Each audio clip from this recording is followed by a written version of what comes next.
Welcome, everyone. My name is Yanette Cortez. I'm the graduate program recruiter for the School of Film and Television here at LMU. And joining us today for our Meet the Professor session is Patty Meyer. She's our graduate program director for screenwriting and also one of our faculty members. How are you doing, Patty? Great. I'm happy to be here. I'm popping in today to give you a little background on my journey as a screenwriter and talk to you about our program and why I think it's such an effective way to learn to become a professional writer, and then answer any questions you may have. So I'm just going to dive in and say that from the age of 4, I was a storyteller. I knew I was going to be a writer. I wasn't quite sure what kind of writer. When I graduated from college, I thought I was headed into the literary world and writing the great American novel, but I soon realized that I needed to make a living. I had gotten my MFA in fiction writing, actually, not screenwriting, which wasn't a popular thing to do back then. So I returned to LA, my hometown, and became a self-taught screenwriter, which I don't necessarily recommend, and I'll explain why. But I learned the ropes by reading scripts for an agent and really came to understand the challenging art and craft of screenwriting by reading many screenplays. And I highly recommend that. Now it's easy. You just go online to simplyscripts.com or just put in the title of the script you want to read and the word PDF, and most likely you will find the scripts of the movies you love. I highly recommend doing that, whether you're in a program or not. For 10 years, I took a side street and became a producer. And that happened because I optioned a novel called The Women of Brewster Place, which Oprah Winfrey was on a waiting list for. But I got there first because someone at Viking Penguin at the publishing company in New York made a mistake and gave me the rights. So Oprah came to me and said, I want to make this movie. I don't know who you are, but let's partner. So Hollywood stories are full of timing, kismet, jumping on your passion, on your instincts. That's how careers are made. And that's how my producing career got made, was by realizing, okay, I'm not going to get to write this one. I'm not established enough, but I'll produce it and I'll learn the ropes of producing and take this unexpected detour. That's another lesson to becoming a professional in this business, whether you're a writer, director, producer, is number one, jumping on your instincts, taking that risk to option a piece of material, and being flexible and knowing when you should compromise and take a deal, because it may not be the one you want or expected, but it's that stepping stone that's going to lead you to where you want to go. So 10 years later, after producing 6 or 7 movies for television, including Nora Ephron's directorial debut, which was a motion picture for Fox, again, a book I optioned. Oh, and by the way, the miniseries, The Women of Brewster Place, was a big success, and we ended up at the Emmys and the Image Awards, and being nominated at the age of 29 was quite exhilarating for me. So, but during those years, I was tinkering with my own screenplays, and it took that long for me to finally write one that got me in the door, got me an agent at CAA, where I enjoyed a writing career for many decades.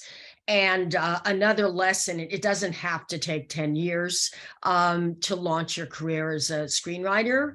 And I'm going to talk, as I promised, about the benefits of our MFA program. But very quickly, I did launch as a screenwriter after establishing myself as a producer. And it did help a lot. Number one, that I worked with writers with my producer hat for 10 years. So I knew what it took to become a professional screenwriter, to the importance of submitting pages on deadline. And I also knew the players in the business.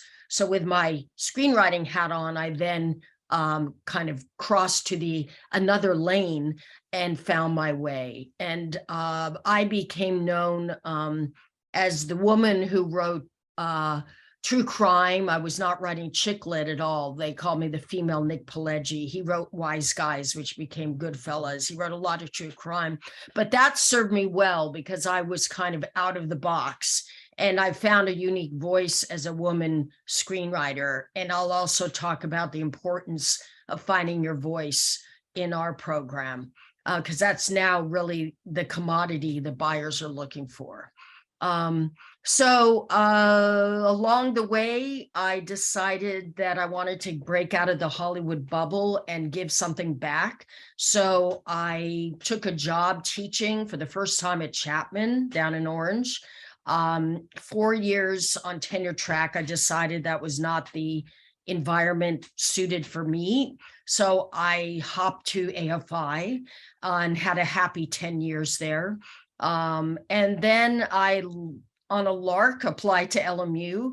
A professor job had opened up. And as schmaltzy as this sounds, when I walked in to meet LMU faculty, screenwriting faculty for my interview, I really felt like I'd found my new family. It was amazing, completely unexpected. And I think that's one of those, I'm going to circle back to seizing on the unexpected opportunity, which is what I did when I crossed the threshold and joined LMU's faculty almost 7 years ago now. So I have had all that experience at other film programs. To give you context and a sense of assurance that I know what I speak because I have a lot to compare it to. The beauty of a 3-year writing program, as opposed to the 2-year programs that I came from, is that we're able to offer rewrite courses, which is where the screenwriting really gets good. There's no such thing as a first draft that works on all the important levels that a script must. And so with our rewrite classes, we're able to really help you elevate your material to a level that gets close to being reader ready for the industry. And then in your 3rd year, which we call the launch year, which is crucial, of course, to prepare you for your career, we require a portfolio writing class in the spring before you graduate. So you have yet another opportunity to rewrite all the material you've written, both features and pilots, while at LMU. And that is really, to me, a crucial part of developing and mastering the challenging art and craft of screenwriting. I also want to emphasize that our 3-year program is actually a little bit less cost than the other 2-year programs. And you can do the math on that, or Janet can explain later. So what is my favorite part about working at LMU? Really, as I mentioned, the family climate, the familial, collegial environment that I stepped into as a faculty trickles down into the cohorts of grad students that you'll be working with side by side. We make sure our cohort is small, so you'll be coming in with about 20 screenwriters from all over the world. We carefully select you to guarantee that you will be in a workshop with a diverse group who've had a plethora of life experiences. We're looking for those of you who have interesting and unique stories to tell, because coming from your own life experience, your own passion, because luckily in today's market, that's what the buyers are looking for. It wasn't always that way. When I was rising up the ranks, I would literally hear agents say, go write the next 48 hours, go write, the next Rocky or Jaws or E.T. And now it's, don't bring me anything I've seen before. Bring me that new writer, that new voice, telling me about a world and an experience that I've never seen. And that is what we foster in our workshops. Right now, I'm teaching both a rewrite class for 2nd year feature screenwriters and I'm teaching the second year feature, the new original one, that second year's right in the fall, that they will rewrite in the spring with a different professor. So that means I've got about 12 or 13 total scripts I'm working on with writers from all over the world. And each story is vastly different genres, Westerns, horror, supernatural, animated kids movies. It's quite fun and interesting to be in a workshop where writers are free to tell the stories they want to tell. And that's really a pleasure to be in that kind of environment. And let's see, the other thing we really foster is how to prepare for a professional career. And that means taking deadlines very seriously. It means learning time management so that you prepare notes for your colleagues' work every week. You speak up in class, you're part of a writer's room environment, and you deliver your pages on time. And we will penalize you if you don't, because we're really trying to train you to take seriously the expectations of an industry that requires efficiency, competency, and a respect for people's time, really. So that's what we're doing here at LMU. So right now in my own work, I am writing an action comedy based on missing my 27-year-old son desperately. It's called Operation Empty Nest, about a widowed mom whose son has disappeared and she has to go down the rabbit hole to find him. It's kind of a comedic female Taken, if you saw the Liam Neeson movie. And I'm adapting a memoir from a park ranger who lived and worked in a really dangerous, precarious state park called Auburn in California, which is a fascinating look with a murder mystery at the center of it, all true. So again, I do adapt still a lot of true stories. I also have 3 pilots out on the market, one that I wrote with a colleague from LMU, and we're hoping for the best, a true crime story. So I'm still busy writing, and I know that our faculty are also all still involved in the business. So we are very much current with what the industry is looking for, what's required. And on top of that, we require a business of entertainment course, which you will take in your second year fall. So while you're writing the scripts, you're going to be learning how to pitch them, what the buyers are looking for, how you pitch to Netflix versus Paramount Pictures, what's the difference between a studio and a network. We really drill down to how the business works, because you as a writer still need to be your own best entrepreneur, your own best producer. Even with an agent or manager, you've got to be able to hustle, sell your wares, know how to tell your stories. So we are very much on top of that as well. So I would like to hear questions and see, what other avenues you want to hear about from me. Anything at all. Joseph, the name of my son, by the way. Well, that's comforting to hear. Joey. I had a question regarding, I guess your transition from producing projects into screenwriting. How was that for you? Well, I discovered that screenwriting takes tremendous focus, and spinning other plates as a producer at the time was not going to serve me in launching my career. And so I literally hung up my shingle as Patricia K. Meyer Productions and went home and stopped going to that office, and just hunkered down and got those scripts as polished as they could be. Then in my deals as a writer, I'm always attached as a producer because I've already established myself with many credits.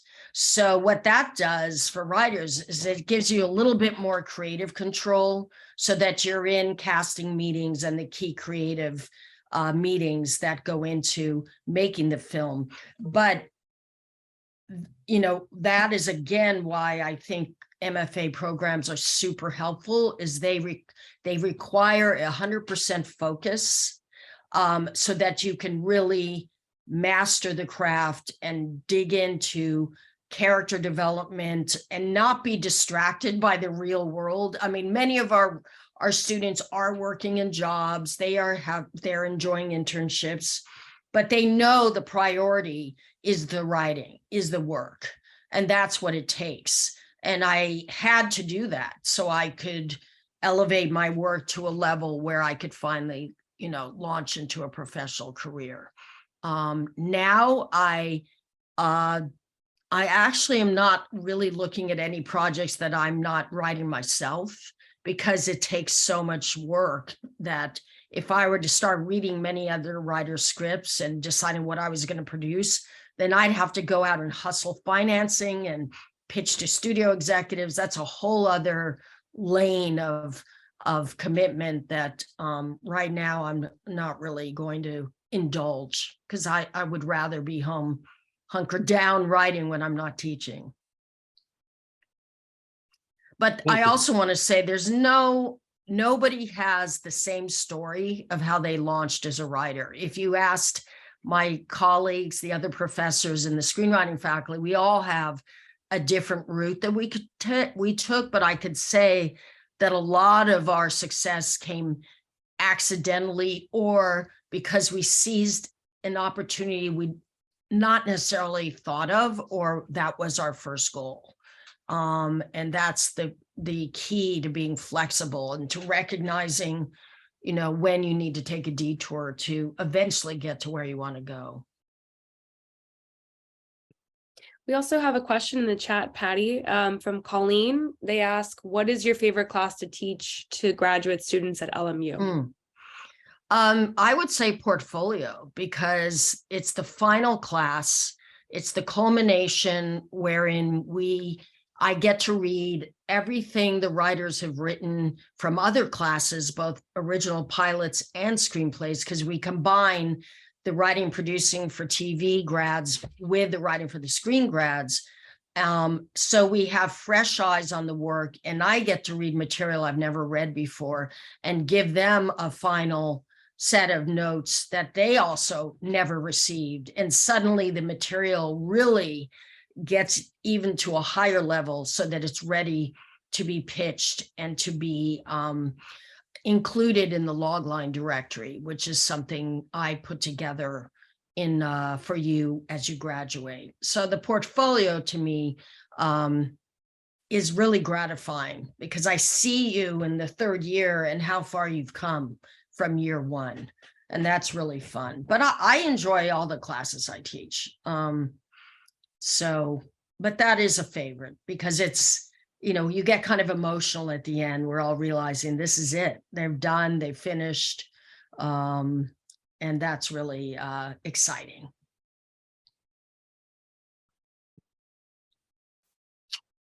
Let's see, I'm just looking at some other questions. So today, and this happens often, I received an email from a MFA grad who just sold a pilot to Telemundo.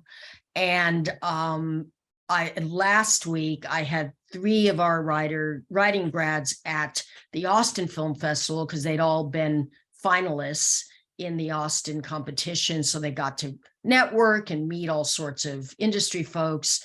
But that's really the fun payoff of my job too as a professor at LMU, is receiving word that yet another writing alum has launched, has gotten in a writer's room, has had a script option, has gotten a manager or an agent, and just tracking them after graduation is also really exciting.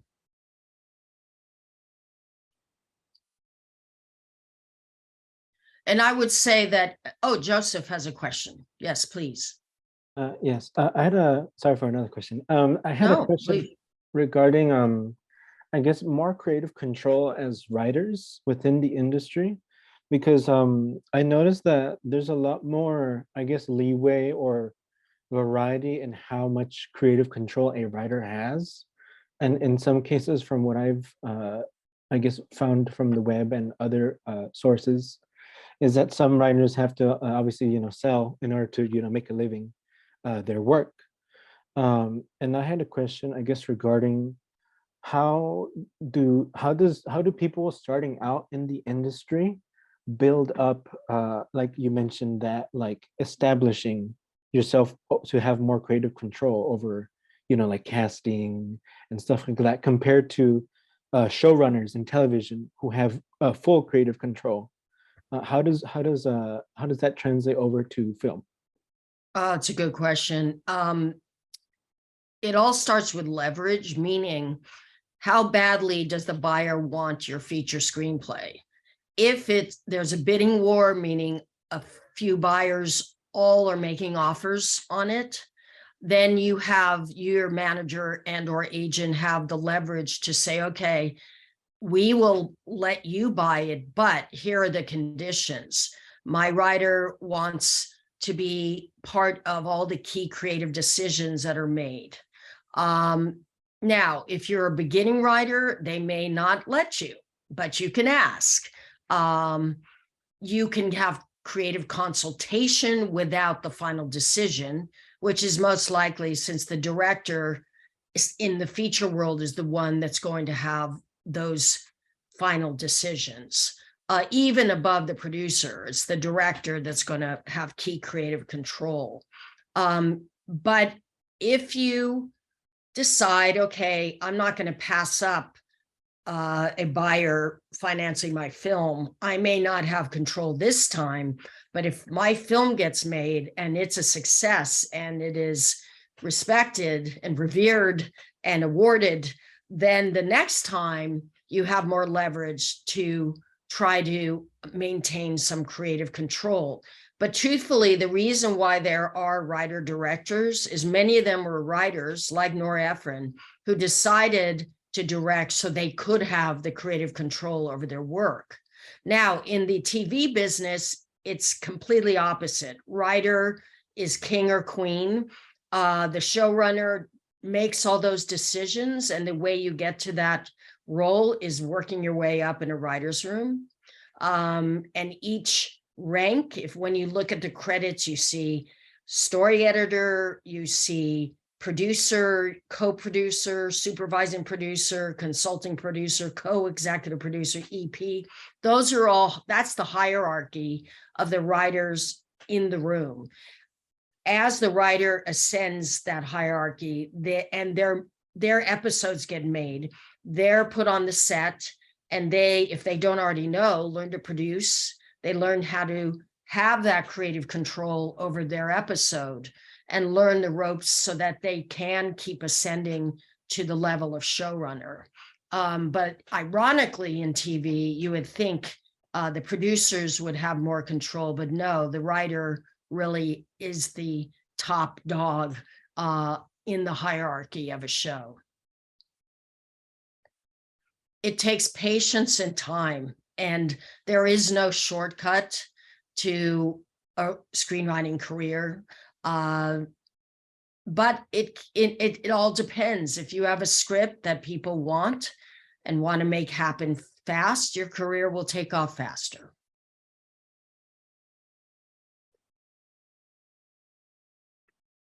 Anything else at all? Thank you. That was a great question, Joseph. Yeah. Brittany. I have a question. I know that there's an adaptation course in the program, and that's really different from anything I've seen or done before. So I was just interested to hear more about how that works. Sure. Well, as you no doubt surmised, over 90% of all series and movies are based on source material. My entire career has been based on selling projects based on books, true stories, newspaper articles, what have you, magazine articles. So it is crucial, if you're going to be a professional writer, to learn how to adapt from source material. Moreover, intellectual property, which is the said source material I've mentioned, IP, they call it, is really one of the best ways to leverage yourself a deal as a screenwriter.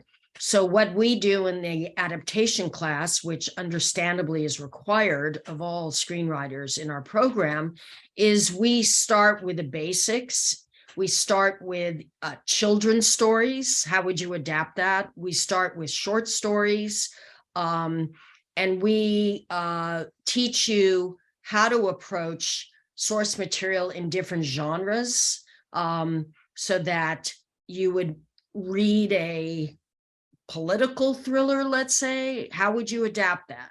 How would you adapt a news story about a woman, the first woman pilot to fly around the world? How would you adapt a children's story as an animated series? So we really look at material from all different angles, but ultimately in that class, you would choose a piece of material to adapt as your final project, not an entire feature, but an outline and maybe the first act of a feature. And in the case of a series, you probably would write the pilot since it's a shorter piece. But the beauty of that is you can then continue to work on that project in portfolio class and include it, if you'd like to, in the logline directory. If you don't have the rights, that's trickier. Then it becomes more of an exercise. But I know for a fact certain authors like Stephen King, for instance, he will give writing students the right to adapt his work for $1 for educational purposes. So there are ways to get rights to more high-profile material for that adaptation project. But I do want to say the most important element to breaking a story and developing it, no matter what the genre or format, whether it's a true story or your own fictional story, is understanding the want and need of your character. And once you understand what the goal of your character is, the conscious goal, and which can change as they go along their journey trying to solve their problem, but most importantly, understanding the underlying need of what needs to change in them, in their soul, to come out the end of their journey a transformed person. If you could figure that out, you can create the building blocks of the plot, because what we teach is story comes out of character, not the other way around. I mean, you may come up with the premise, but the first thing we're going to ask you is, who's your main character? What do they need? How are they driving the action of the story? What are the decisions they're making that creates the plot? And how do they discover what they need through the course of this escalating crisis and all the decisions they make to get to that low point at the end of Act 2, where they discover the final push they need and the resources they've discovered they have to go into the third act and finally succeed or not. I mean, there are plenty of stories and films where that has a downward spiral at the end, where, such as Black Swan or The Wrestler, where your character does not succeed, but you're still following that same journey of want versus need. And that's something you're going to be applying, whether it's adaptation or even sketch comedy, which we offer as an elective, or playwriting, or any other classes, 1 hour original drama, half-hour comedy. We teach horror writing as an elective. All those genres and formats are still built on the premise that a character drives your story. It could be an ensemble of characters, but you're going to learn how to dive into that want and need that's at the heart of every story.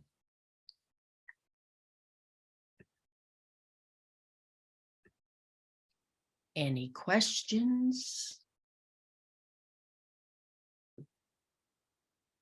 Let's see, what are some of my favorite student projects? Someone's asking. Well, I'm enjoying all of them. right now. I can't say I do always, but this particular round of second years are writing some really brilliant pieces. There's a supernatural horror piece that's got a real kind of existential bent to it that's absolutely fascinating to work on, and with a female lead, and very unusual. And I guess those are my favorite stories, are ones that writers are telling that I haven't seen before. And that's the most fun, is to help them crack the nut on something new and different. And that's the most fun for me. Joseph. A quick question. What are the hardest stories to, I guess, sell or like pitch in terms of like genre or like story-wise, like stuff like that? Period pieces. That's tough. I have my own, and it's heartbreaking because I have a favorite detective noir I wrote set in Waikiki, 1959. And one of the reasons it hasn't sold, or the major reason, is because it's set in 1959. And they asked, well, can't you bring it up to date? I said, no, actually, because that's when the statehood vote happened. And the whole landscape of Hawaii changed from an agricultural, native-run islands to the tourist, boom, and the commercial, real estate-driven nightmare that it became. So no, it can't be not a period piece. The reason why period pieces are tough is because of expense. The budget goes up exponentially because you've got to create sets and find picture cars and wardrobe, and probably do a lot of computer generated imaging to capture time and place. Now, this, of course, what I'm saying, you're going to say, well, what about Bridgerton? And what about, they just remade Dangerous Liaisons as a series. And what about Mad Men? And what about Boardwalk Empire? And, so what I'm saying, you could refute, but it makes it tougher. It just makes it harder to, especially if you're starting out, unless it's such a wildly inventive story that buyers can't resist. But I try to discourage period pieces, at least when you're starting out. One of my grads insisted on writing only period pieces, and sadly and predictably, I warned her, she wasn't able to sell anything or even get a manager. So it's fine to do one, maybe two, but not five. Tell a story that's relevant to today. Not that those older stories can't be, but surely there's a contemporary story all of you can tell. What else is difficult? Probably, big, sweeping romantic dramas that are not based on a novel. I mean, Out of Africa would not have gotten made, or The English Patient, had they not been based on novels, best-selling novels. So you've got to be careful about creating original work that can be found and can be more easily sold from published work.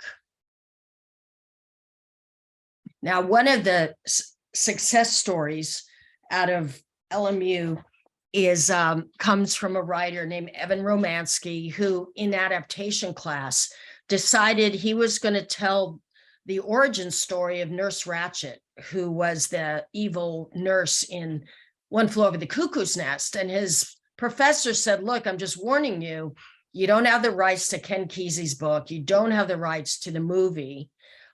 This is just going to end up being a writing sample. He goes, well, I'm haunted by this story. I have to write it.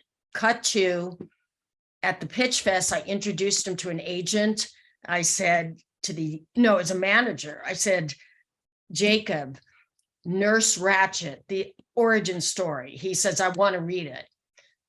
Cut to Ryan Murphy jumping on to Evan's project, selling it, getting the rights from Michael Douglas, who owned the movie rights because he produced One Flew Over the Cuckoo's Nest, getting the book rights back. It took 2 years, but they're now on season 2. which will air in the spring. That's exciting. That's just, so there you go. There's a guy jumped on his passion, his instinct, took a risk, had to write this story, and we have a happy ending. So that's a really fun little leap he took that none of us expected.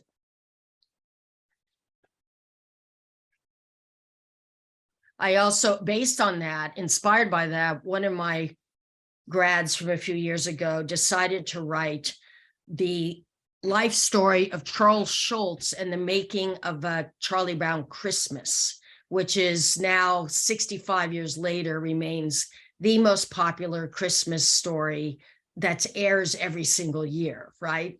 So again, no rights to Peanuts, no rights to Charles Schulz's estate through his family. And yet he's got a deal. And they've got an offer out to a major actor to play Charles Schulz. And, it's going to happen. So it's fun. It's fun to see these things happen.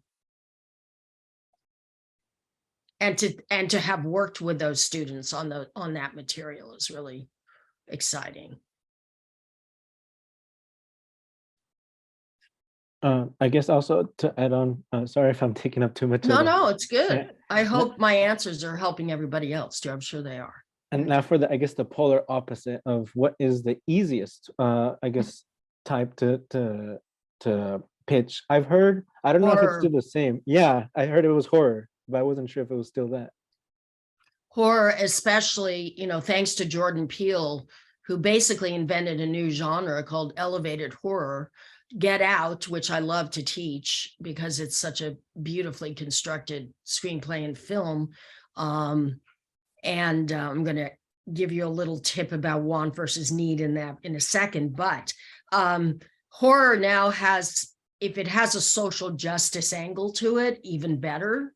And I find that really exciting that, slashers are fine. That's its own genre. But the elevated horror genre is really become kind of the state of the art. And some of the writer I mentioned who's writing the supernatural horror, there is a very deep kind of social justice angle to it, that about trauma and recovering from trauma, which is really powerful. And so he's found that hook into his horror script. What I wanted to say, one of the scenes in Get Out that spectacularly illuminates the want and need, the backstory of the character, is when Chris comes in from having a smoke. He can't sleep. He's just been startled by the grandfather running at him. And he comes in, and the Catherine Keener mom is sitting there with her teacup.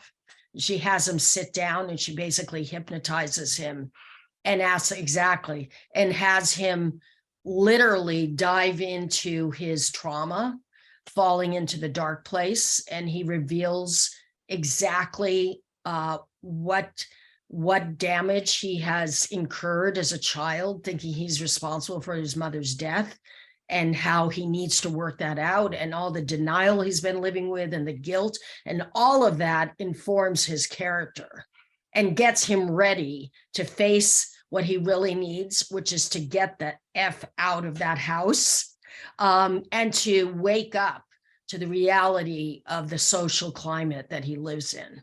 But if you can even Google, YouTube, Chris teacup hypnosis scene, and just watch it. Thinking about what I've said about how beautifully and subtly Jordan Peele was able to convey the backstory of a very damaged character in such a dramatic way, in such a cinematic way. It's really, really, really amazing and inspiring for any writer.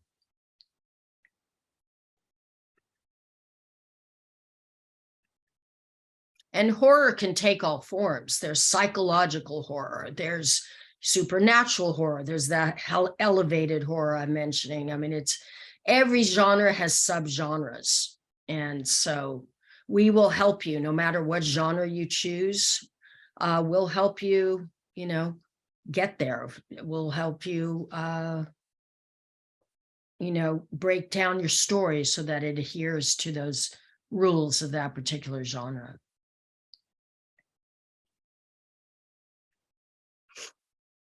Any other questions about what's your biggest advice for new screenwriters? Write, write, and write. And don't be precious about your work. It's that old saw where they say, kill your darlings. Well, we have to cut our favorite scenes. Sometimes we have to cut favorite lines of dialogue that we've fallen in love with, but don't serve the character or the story. It's all about rewriting. There's a great book written by Jack Epps Jr. called Screenwriting is Rewriting. And his approach to mastering a script is doing different passes. So in one pass, meaning one rewrite, you focus on relationship arcs. In the next pass, you focus on dialogue. In the next pass, you focus on the psychological causality of each character and making sure it tracks. If it's a comedy, you can do a comedy pass.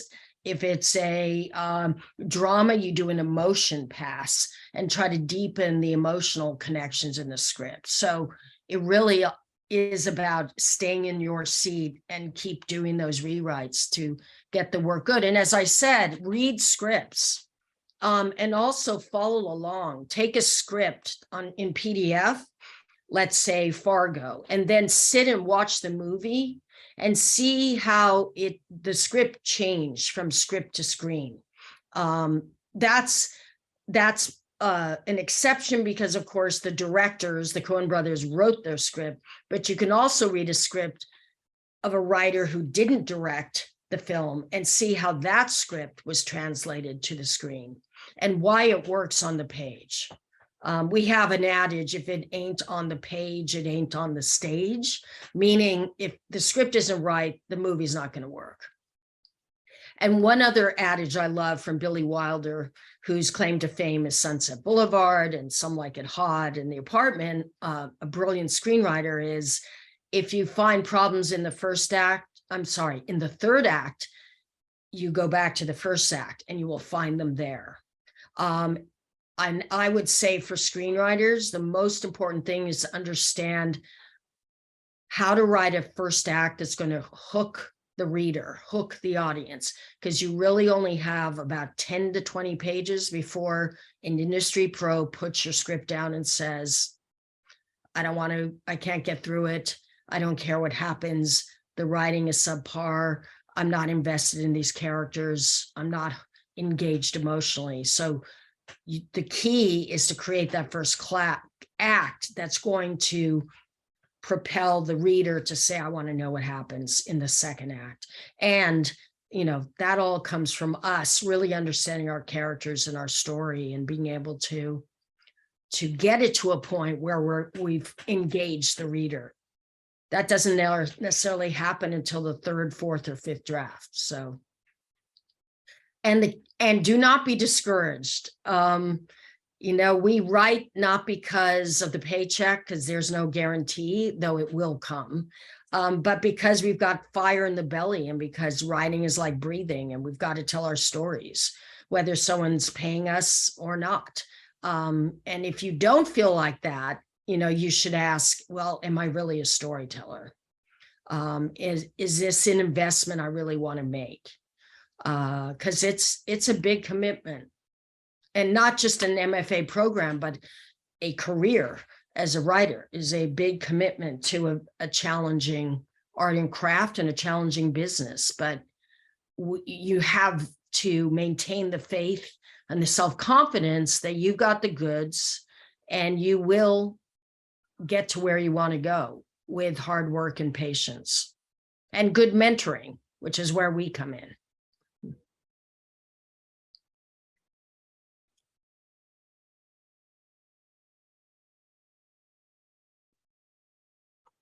And on that note, something I tell my writers, Samuel Beckett, the famed playwright, used to talk about his own struggle writing, and his goal every day was to fail better. I'm going to fail today, but I'm going to fail better. And I think that is such a great way to look at writing. It kind of takes the pressure off and the fear. It's just like, okay, I'm going to sit down, I'm going to write. It's not going to be perfect, but I'm going to make major strides. And some of it's going to be great, and some of it I'm going to have to fix, but I'm making progress. And that is the key. Those are wise words, Patty. Thank you. I Sure. want to touch on time. We've got about 10 minutes left. I want to make sure if there's anyone else that wants to add any additional questions. Anything about the application, hopefully you're working on, or anything like that? Nope. No more? So Janet, the deadline is December December 15th. 15th. Okay. Yeah. Deadline is December 15th. I know we've got at least one in this group that's already submitted theirs. Great.